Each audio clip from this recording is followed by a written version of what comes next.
ಅದೆಲ್ಲ ನನಗೆ ಗೊತ್ತಿಲ್ಲ ಅಣ್ಣ. ಆಸ್ತಿ ಹಂಚೋ ಟೈಮ್ ಬಂದ್ರೆ ನನಗೂ ಆಸ್ತಿ ಬರ್ಬೇಕು. ಏನಾಯ್ತು? ಏನಾದ್ರೂ ಪ್ರಾಬ್ಲಮ್ಮಾ? ಊರಿಂದ ನಮ್ಮ ಅಣ್ಣ ಫೋನ್ ಮಾಡಿದ್ದ, ಮನೆಯಲ್ಲಿ ಆಸ್ತಿ ಹಂಚೋ ಮಾತ್ ನಡೀತಿದ್ಯಂತೆ. ನಾನು ಆ ಮನೆ ಮಗಳು ತಾನೆ, ನನಗೂ ಆಸ್ತಿ ಬರ್ಬೇಕು ತಾನೆ. ಸ್ವಾತಿ, ನೀನೇನು ತಿಳ್ಕೊಳ್ಳಲ್ಲ ಅಂದ್ರೆ ಒಂದು ಮಾತೆಲ್ಲ. ಹೇಳಿ. ನಿಮ್ಮ ಅಪ್ಪ ಅಮ್ಮ ಹುಷಾರಿಲ್ದಿದ್ದಾಗ ಹಾಸ್ಪಿಟಲ್ ಬಿಲ್ನ ಯಾರು ಪೇ ಮಾಡ್ತಾ ಇದ್ರು? ನಮ್ಮಣ್ಣ. ಅವಾಗ ಏನಾದರೂ ನೀನು ಕೇಳಿದ್ದ ಹಾಸ್ಪಿಟಲ್ ಬಿಲ್ನಲ್ಲಿ ಪಾಲ್ ತಗೊಳ್ಳ ಅಂತ? ಇಲ್ಲ. ಮತ್ತೆ ನಿಮ್ಮ ಅಣ್ಣ ಒಬ್ಬರೇ ಮನೆ ಜವಾಬ್ದಾರಿ ಮತ್ತೆ ಖರ್ಚುಗಳನ್ನೆಲ್ಲ ನೋಡ್ಕೋಬೇಕಿದ್ರೆ ಅವಾಗ ಏನಾದರೂ ಕೇಳಿದ್ರ ನಿಮ್ಮ ಅಣ್ಣನ ಖರ್ಚಲ್ಲಿ ಪಾಲ್ ತಗೋತೀನಿ ಅಂತ? ಇಲ್ಲ. ಮನೆಯಲ್ಲಿ ಎಷ್ಟೇ ಕಷ್ಟ ಇದ್ರೂ ಕೂಡ ಅವನೊಬ್ಬನೇ ಫೇಸ್ ಮಾಡ್ತಾ ಇದ್ದ. ಅವಾಗಂತೂ ಕೇಳಲೇ ಇಲ್ಲ ನೀನು ನಿನ್ನ ಕಷ್ಟದಲ್ಲಿ ಪಾಲ್ ತಗೊಳ್ಳ ಅಂತ. ಆದರೆ ಇವಾಗ ಆಸ್ತಿ ಹಂಚೋ ಟೈಮ್ನಲ್ಲಿ ನನಗೂ ಬೇಕು ಅಂತ ಕೇಳ್ತಾ ಇದೆಯಾ? ಇದು ಸರಿ ಅನಿಸ್ತಿದ್ಯಾ ನಿನಗೇನೆ? ಇಲ್ಲ. ನಾನು ಇದ್ದೀನಿ ಅಲ್ವಾ?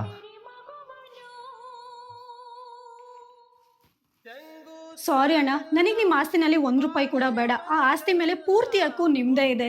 ನೀವು ಸುಖವಾಗಿದ್ರೆ ಅಷ್ಟೇ ಸಾಕು ನನಗೆ. ಮಗಳೇ ಮಗಳು ಎಂದಿಗೂ ಮನೆಗಲ್ಲ.